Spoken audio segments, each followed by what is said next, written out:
नमस्ते। बाबा विशुद्धानंद जी की गुरु परंपरा की ओर से मैं अनिरुद्ध मुखर्जी आप सभी को बहुत बहुत स्वागत करता हूँ। आज हम जानेंगे हरिपद बंदोपाध्याय के बारे में। बहुत लोग मुझसे सवाल पूछते हैं हरिपद बंदोपाध्याय का क्या हुआ। लोगों से बात करके मुझे ऐसा एक्सपीरियंस हुआ है, लेकिन लोग क्या जानना चाहते हैं। तो हरिपद बंदोपाध्याय के बारे में बहुत लोग पूछते हैं और बाकी कुछ भी सवाल है उसके बारे में भी धीरे धीरे वीडियोस में डालता रहूँगा।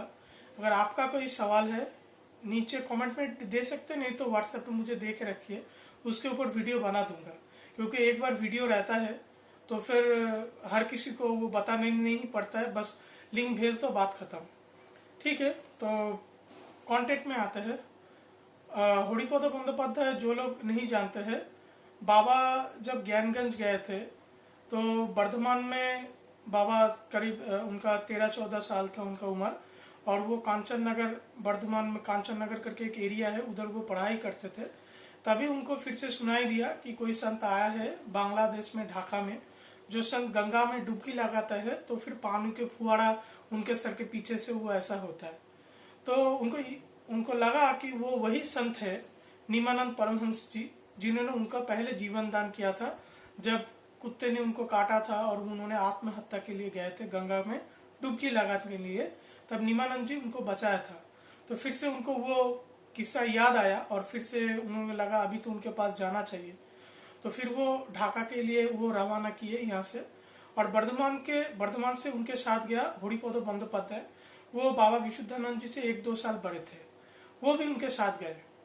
तो ढाका में रमना बागान, तब रमना में बहुत जंगल था, शेर उधर रहता था ऐसा। तो उधर जाके बाबा देखा कि नहीं, निमानंद जी है जो संत उन्होंने सोचे थे वही उधर है, और हरिपद बंदोपाध्याय भी साथ आए थे। तो निमानंद जी ने कहा था अरे इसको क्यों लेके आया। तो बाबा विशुद्धानंद जी बोले मैं नहीं लेके आया, वो आना चाहा मेरे साथ तो इसलिए आया। तो ठीक है, पहले तो फिर निमानंद जी ने दोनों बच्चों को बोला तुम आ पाओगे कि नहीं, टेस्ट लिया उनका थोड़ा सा, इतना हिम्मत, उनका कमिटमेंट उन लोगों के लिए है कि नहीं। तो जो भी हो, फिर बाबा जो निमानंद परमहंस जी थे वो बाबा विशुद्धानंद जी और हरिपदो दोनों को फिर आसमान के मार्ग से होके ज्ञानगंज तिब्बत में उनको लेके गया। तो दोनों एक साथ गए थे। तो अभी बात क्या है, बाबा तो फिर विशुद्धानंद परमहंस ये सब उनके बारे में जानते हैं। हरिपद बंदोपाध्याय का क्या हुआ थोड़ा बहुत किताब में कुछ लिखा हुआ है, जितना मैं किताब में इधर उधर से पढ़ा हूँ और दूसरा जो मैं अपने गुरुजी से सुना हूँ, जितना मुझे जानकारी वही आप लोगों को लिए मैं देना चाहूँगा। एक तो हरिपद बंदोपाध्याय बाबा से भी बहुत शक्तिशाली थे, क्रिया में बाबा से भी वो एडवांस थे काफ़ी, उनका तपोबल था, तपोशक्ति था काफ़ी, वो बाबा से भी एडवांस थे। ठीक है, बाबा वो कहते थे। तो पर क्या हुआ, जब ज्ञानगंज से उनका आदेश आया कि बाबा विशुद्धानंद और हरिपदो दोनों को ऐसा कहा गया नहीं तुम्हारा काम इधर खत्म, तो अभी के लिए तुम फिर शादी करो और संसार में जाके फिर हमारा जो योग शिक्षा है उनका तुम प्रसार करो। तो अभी एक सन्यासी के लिए जो करीब इतना साल ब्रह्मचर्य किया, फिर उसके बाद हम लोगों का दंडी होता है, दंडी के बाद फिर तीर्थ स्वामी होता है, तो बाबा सब तीर्थ स्वामी अवस्था में थे, उनके बाद फिर से शादी करवाना ये थोड़ा सा दुखद होता है। तो फिर भी गुरु जो आदेश करता है वो तो शिष्यों के भला के लिए ही होता है। तो बाबा ने फिर बोला ठीक है, और गुरुजी ने भी उनका आशीर्वाद किया, नहीं तुम ऐसा मत सोचो कि गृहस्थ होके तुम्हारा तपोबल कुछ क्षुण्ण होगा, तुम्हारा तपोबल दिन के दिन बढ़ेगा और तुम सिद्ध होगे और सब कुछ अच्छा होगा, हम लोग उसका जिम्मेदारी लेते हैं। और हरिपदों को जब शादी के लिए कहा गया, हरिपदों ने पूरा मना कर दिया कि नहीं हमको तो शादी नहीं करना है। और ज्ञानगंज देखो, गुरु का आदेश सबसे बड़ा होता है, आपको पता है, शिवो रुष्टे गुरु त्राता गुरु रुष्टे न कश्चन। ठीक है, तो लोगों को क्या लगता है कि मैंने साधना किया बहुत किया, पर आखिर में साधना कुछ भी कर सकते हो, कितना भी कर सकते हो, पर आखिर में गुरु ही सब है। तो हरिपदों का उन्होंने काफ़ी, आप कह सकते हैं कभी बदतमीजी से उन लोगों से ऐसा व्यवहार किया कि नहीं हम शादी नहीं करेंगे ये वो, तो गुरु का बात का उन्होंने नकारा। अभी ज्ञानगंज वाले तो काफ़ी कठिन है। बाबा हमेशा कहते थे कि वो लोग एकदम कठिन है, बहुत कठिन है। तो फिर ज्ञानगंज से फिर उनको पूरा उनको बोल दिया कि हम हमारे गुरु संप्रदाय से तुमको निकालते हैं, आगे से कोई शिक्षा देने का नहीं है, कुछ नहीं है, तुम जाओ यहाँ से। तो हरिपदो को फिर बाद में रियलाइज हुआ और उन्होंने फिर काफ़ी फिर रोना धोना, फिर काफ़ी उन्होंने माफ़ी मांगी, पर वो लोग नहीं माने, वो लोग कतई नहीं माने और उनको ज्ञानगंज से जाना पड़ा। और बाबा फिर हरिपदो ने काफ़ी जब उसको माफ़ी के लिए किया तो उन्होंने बोला अभी इस जन्म में तो कुछ नहीं होगा, तुम्हारा अगला जन्म अच्छा होगा। तो इतना ज्ञानगंज के जो गुरु मंडली है उन्होंने ऐसा हरिपदो को बताया, फिर हरिपदो को वहाँ से निकाल दिया।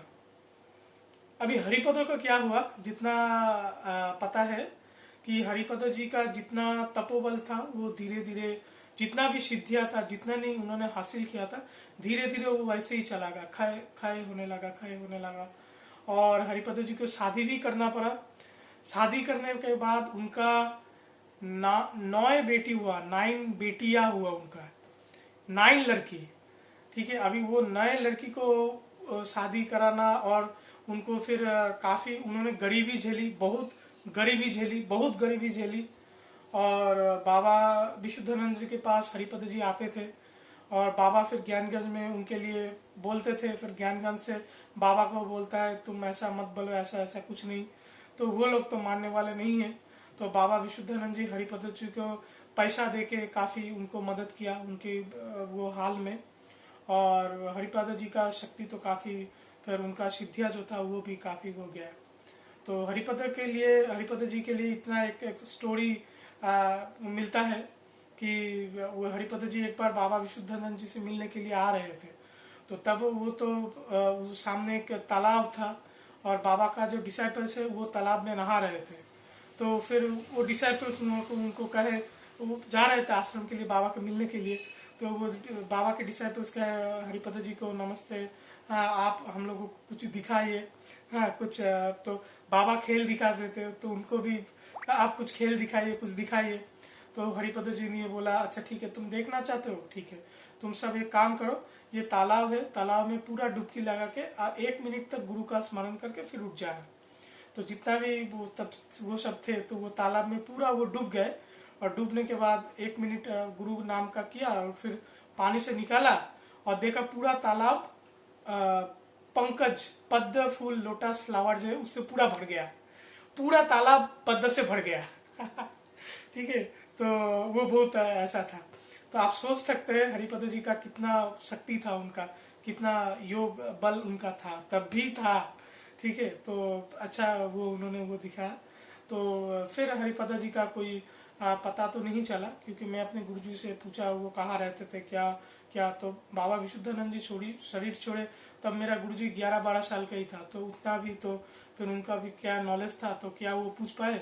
तो फिर हरिपद जी का तो उसके ज़्यादा तो अभी कुछ मालूम नहीं है। पर देखो ज्ञानगंज का एक तो आप गुरु परंपरा, गुरु शिष्य परंपरा काफ़ी कठिन है, इस बात को आप समझो। दूसरी बात को आप समझो कि कितना भी उनका तपोबल था, आप सोच सकते हैं, समझ सकते थे। और बाबा खुद से कह रहे हैं कि हरिपद जी मेरे से भी वो काफ़ी एडवांस थे, काफ़ी उनका और भी उनका वो था। फिर आखिर में वो नहीं रहा। तो हमेशा कभी भी आप आध्यात्म में कीजिए, क्या साधना कीजिए, अहंकार आना तो नहीं चाहिए। ठीक है, यही सीखने को मिलता है और यही है अभी तो इस कंटेंट में इतना ही आप लोगों को बताने के लिए। आप सब अच्छे रहिए। नमस्ते।